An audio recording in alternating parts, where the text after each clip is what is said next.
For 30 years, the global economy was built on the assumption that technology had finally conquered geography. Fiber optics and just-in-time shipping created the illusion of a borderless world where distance had ceased to matter. That era is over. The invisible systems of globalization are fracturing, and the physical constraints of the Earth, mountain ranges, deep oceans, and narrow trade routes, are re-emerging as primary strategic vulnerabilities. The modern rivalries between the United States, China, and Russia are constrained by the physical features of the Eurasian continent as much as by modern technology or economics. To understand the battle lines of this competition, we have to look to two deceased 20th century geographers who mapped out the strategic blueprints today's superpowers are now following. In 1904, a British scholar named Halford Mackinder realized that the expansion of transcontinental railways was changing the nature of power. For centuries, empires relied on navies, but Mackinder argued that trains were making land power the superior force. He viewed Europe, Asia, and Africa not as separate continents, but as a single, massive, interconnected block, the world island. At the center of this landmass lies the heartland. Mackinder's doctrine was simple. Whoever commands this geographic interior commands the world island, and ultimately, the world. Because the heartland is thousands of miles from the sea, it is physically unreachable by rival navies. It provides a natural fortress where a land-based empire can extract resources and build military strength in total isolation. We see this theory in Russia's modern strategy. Securing pivots in Eastern Europe and Ukraine is a focused effort to maintain territorial control over the western gateway to the heartland. China is executing an even more ambitious land-based strategy. The Belt and Road Initiative is a massive project of laying highways and railways across the Eurasian interior. By building these networks across Central Asia, Beijing is creating an economic corridor that exists entirely beyond the reach of the U.S. Navy. Both Moscow and Beijing are attempting to build an impenetrable Eurasian system, prioritizing terrestrial control to reduce their dependence on the global oceans. But Mackinder's map has a rival. In the 1940s, American strategist Nicholas Spikeman argued that the continental interior was actually a trap, and that the real strategic prize was different. Spikeman focused on the rimland, the coastal margins wrapping around Eurasia. These edges, with access to both interior and sea lanes, were the true keys to power. His doctrine stated that encircling the continent dictates who rules global trade. Current U.S. strategy in the Indo-Pacific follows this logic, focusing on the coastal edges of the continent rather than the interior. By linking together states on the edge of the continent, Australia, Japan, and India, through pacts like AUKUS and the Quad, the U.S. maintains a physical perimeter mirroring Spikeman's rimland. China is attempting to break this encirclement by pushing outward into the South China Sea, constructing island airstrips to bypass the coastal containment line. The U.S. and its allies are using naval power to maintain this coastal block, attempting to contain the heartland powers before they can secure access to the global oceans. The United States, China, and Russia are locked in a structural conflict defined by coastlines, mountain passes, and unforgiving terrain. This geographic rivalry has forced an economic shift, where global supply chains are moving away from cost optimization to focus on strategic resilience. Physical choke points, narrow straits, mineral refining centers, and undersea cables have been transformed into weaponized nodes in a global competition for leverage. The digital era remains tethered to physical nodes. Success in this century depends on managing these specific maritime straits and terrestrial corridors, ensuring the ghosts of Mackinder and Spikeman continue to haunt the map of the future. Look out across the open ocean, and you see an unbroken, featureless expanse. From the surface, it feels entirely disconnected from the logistics of human activity. But drop a few miles down into the abyssal plain, past the sunlight, and you will hit a glass tube the thickness of a garden hose. We treat the modern economy as something weightless. We talk about data existing in a frictionless, ethereal cloud, bouncing between satellites to execute algorithmic trades and manage global supply chains. The reality is completely tethered to the mud. 95% of all intercontinental internet traffic, communications, and financial transfers travel entirely through these fragile physical threads resting on the ocean floor. For decades, the global market built this infrastructure to prioritize cheap, efficient transit. By optimizing purely for cost, it left the central nervous system of the digital world entirely exposed at the bottom of the sea. Spanning an ocean basin requires immense industrial logistics. You have to manufacture thousands of miles of armored fiber optic lines, spool them into holding tanks, and physically carry them across the planet. That job falls to a specialized fleet of surface vessels, like this cable ship, which spend months at sea slowly unspooling lines over the stern. In deep water, these lines are not buried in trenches or shielded in concrete. They are simply draped directly over the jagged topography of the seabed, following the shortest and most economically viable routes between continents. The instant, borderless digital economy requires heavy, slow-moving industrial machinery to exist at all. Because this data relies on a physical medium, it is bound by the exact same geographic constraints as cargo ships. That means fiber optic lines are funneled by the thousands into incredibly narrow maritime corridors, like the Bab el-Mandeb Strait, connecting the Red Sea to the Indian Ocean. When geography forces traffic into a tight space, it creates an immediate vulnerability. A single disruption here severs a massive percentage of the bandwidth flowing between Europe and Asia. The same is true in the Taiwan Strait. This narrow stretch of water is densely packed with the lines connecting the high-tech manufacturing hubs of East Asia to the rest of the network. For decades, military strategists obsessed over the Strait of Hormuz because of its physical stranglehold on the global oil supply. Today, these data corridors hold the exact same leverage over the information economy. With escalating territorial disputes and shifting shipping lanes driven by extreme climate patterns, these once invisible logistical shortcuts are now highly visible strategic targets. The internet does not actually blanket the globe. It is a fragile physical web, squeezed through a handful of the most politically volatile maritime choke points on the planet. If an adversary wants to cripple an opponent's economy, attacking these cables offers an asymmetrical advantage, known as the attribution lag. If a satellite is jammed or a land base is struck, early warning systems detect the origin point almost instantly. In the deep ocean, identifying the culprit takes days, weeks, or sometimes months. The physical environment guarantees this delay. You are dealing with crushing atmospheric pressures and violent ocean currents. Just dispatching a specialized repair vessel to locate a precise fault line thousands of meters deep introduces a massive lag. By the time a remote-operated vehicle finally reaches the break, the corrosive saltwater and shifting sediments have usually washed away any physical trace of the perpetrator. The ocean naturally destroys the crime scene. This makes the abyssal plain the perfect theater for sabotage. It completely neutralizes the threat of retaliation, because traditional military deterrence only works when you know exactly who to shoot back at. Carrying out the strike doesn't require a sophisticated stealth submarine. An attacker can simply use a commercial fishing trawler or an ordinary cargo vessel, making a seemingly normal transit. The ship intentionally veers slightly off course, drops its anchor, and drags millions of pounds of iron across the seafloor until it snaps the threads. Strategists call this the weaponization of interdependence.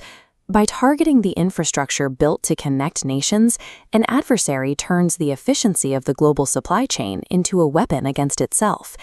The economic damage is immediate.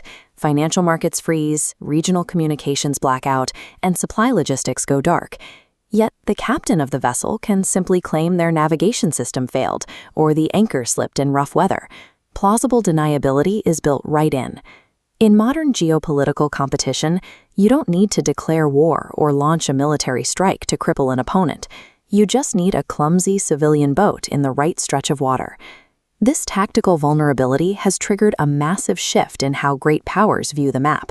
They are actively restructuring their long-term military strategies around these specific deep-water arteries. In the 1940s, Nicholas Spikeman argued whoever controlled Eurasia's coastal peripheries, the rimland, controlled world power. 80 years later, this mid-century theory predicts the current scramble for digital dominance. Controlling landing stations and routing corridors decides if neighboring nations can even participate in the digital economy. The United States, China, and Russia are applying this framework right now. They are racing to map, tap, and aggressively defend the subsea infrastructure circling the Indo-Pacific and cutting through the newly thawing Arctic routes. The classic Cold War struggle to control the surface shipping lanes hasn't vanished, it has simply relocated to the ocean floor. For 30 years, global trade was optimized for speed and cost under the assumption that the underlying physical infrastructure was a permanent, neutral given. Today, that economic efficiency is being sacrificed for regional security and physical resilience. The hyper-fast, cloud-based data that runs the modern world is now permanently held hostage by the slow, rigid realities of physical geography. And the superpowers know exactly where the pressure points are. The next great global conflict won't begin with a ballistic missile. It will start with a silent, untraceable snap in the absolute dark. Our digital world is often described as frictionless and ethereal, but the hardware that sustains it is tethered to a brutal physical reality. Maintaining the cloud and modern defense systems requires tearing massive quantities of raw dirt from the earth. This is the revenge of geography. After decades of optimizing for cost and speed, states are finding that the physical location of critical minerals has become a primary driver of national security. West missions are currently engaged in a rapid, multi-billion-dollar scramble to secure mineral rights across the global south, attempting to lock down supply before it can be claimed by Chinese competitors.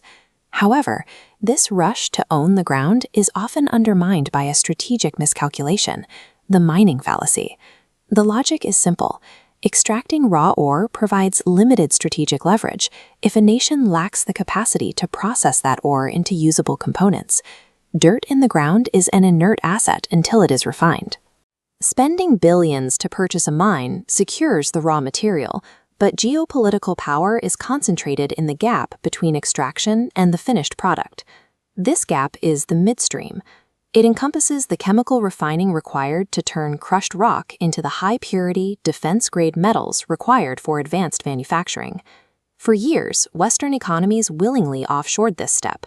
Refining is energy-intensive and produces significant toxic waste, and moving that burden to foreign soil was an easy way to meet domestic environmental standards. China used this environmental arbitrage to its advantage. By deliberately accepting the massive ecological costs of refining, Beijing was able to systematically capture the global midstream.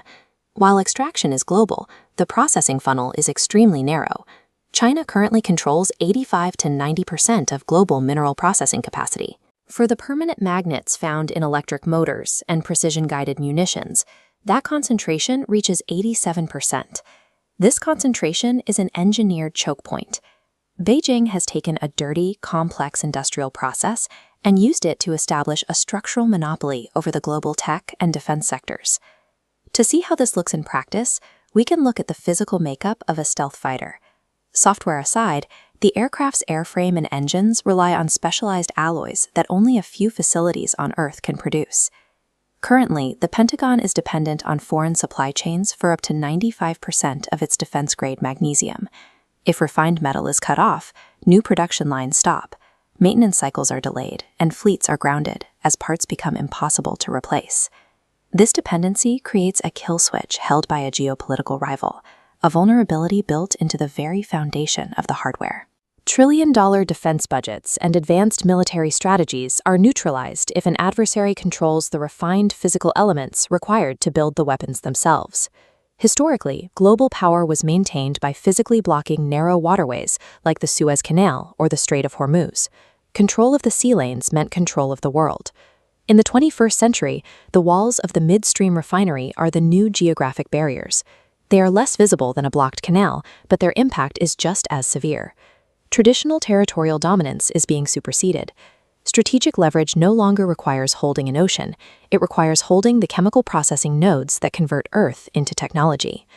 A rival doesn't need to sink a ship if they hold a monopoly on the creation of the goods that ship is carrying. The systemic threat posed by the midstream monopoly has forced an abrupt awakening within Western intelligence and defense circles.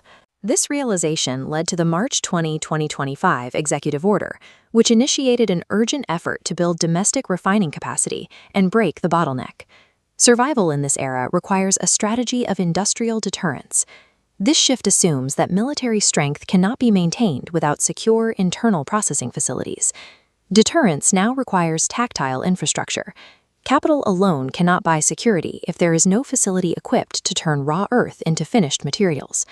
National security is no longer an abstract concept of borders and alliances. It is tied to the physical command of the midstream. For nearly 30 years, the global economy operated under a powerful assumption. Between 1992 and 2021, physical geography was treated as a solved problem. Manufacturers stretched their supply lines across thousands of miles, focusing entirely on driving down costs and speeding up deliveries. The physical distance between a factory and a consumer ceased to matter in corporate calculations. The world's oceans functioned as a vast, invisible infrastructure. They were viewed as a stable, empty void that simply connected point A to point B without any inherent risk. Treating the map as a frictionless surface generated enormous wealth. But it also left the international system blind to the fragile nature of its own physical supply lines.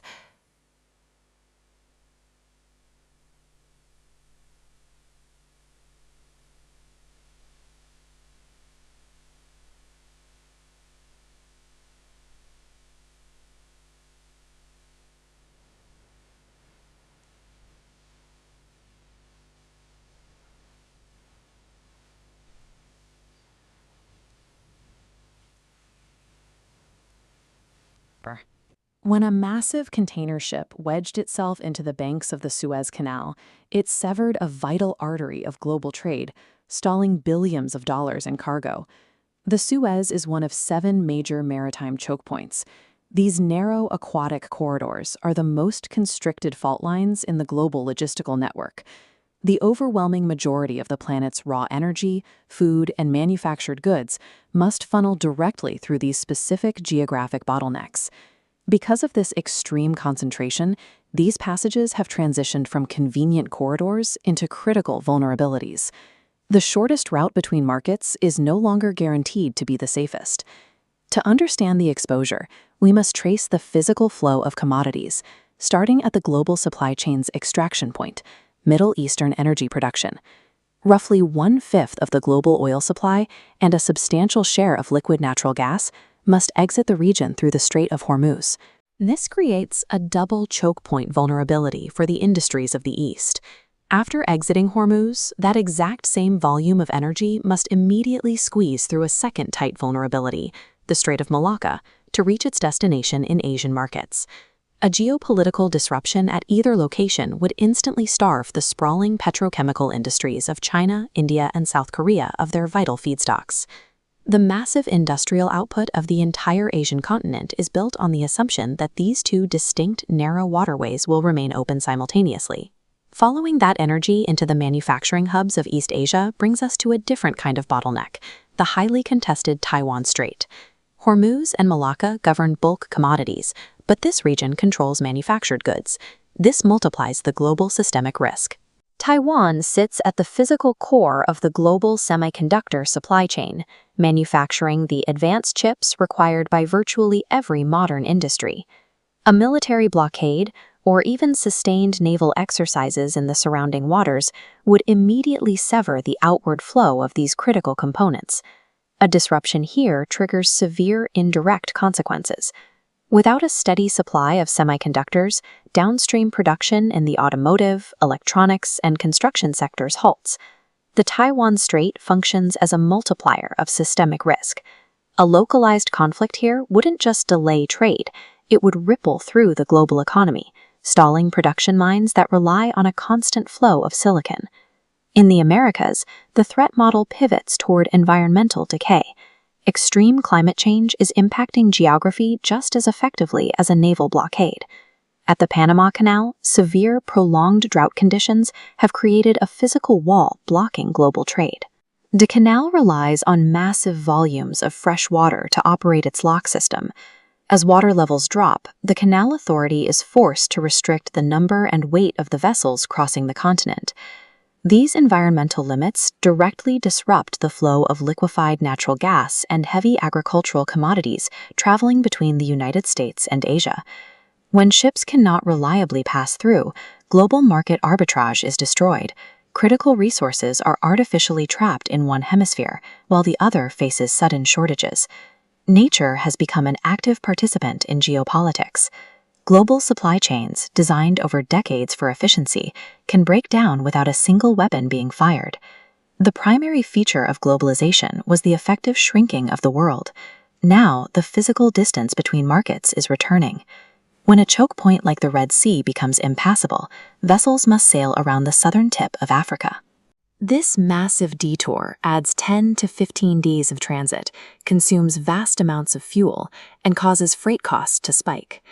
To mitigate these long-distance risks, logisticians are turning to regionalization, moving production and supply sources closer to their final consumers. The multi-decade era of pure cost optimization has ended. Industries must now pay a premium to build physical resilience into their operations. We have entered a period of fragmentation where geographic stability can no longer be assumed. Governments and corporations must now explicitly calculate geopolitical friction and climate breakdown into every logistical decision they make. Despite our reliance on a digital economy, the physical world is reclaiming control over how, when, and if goods actually move.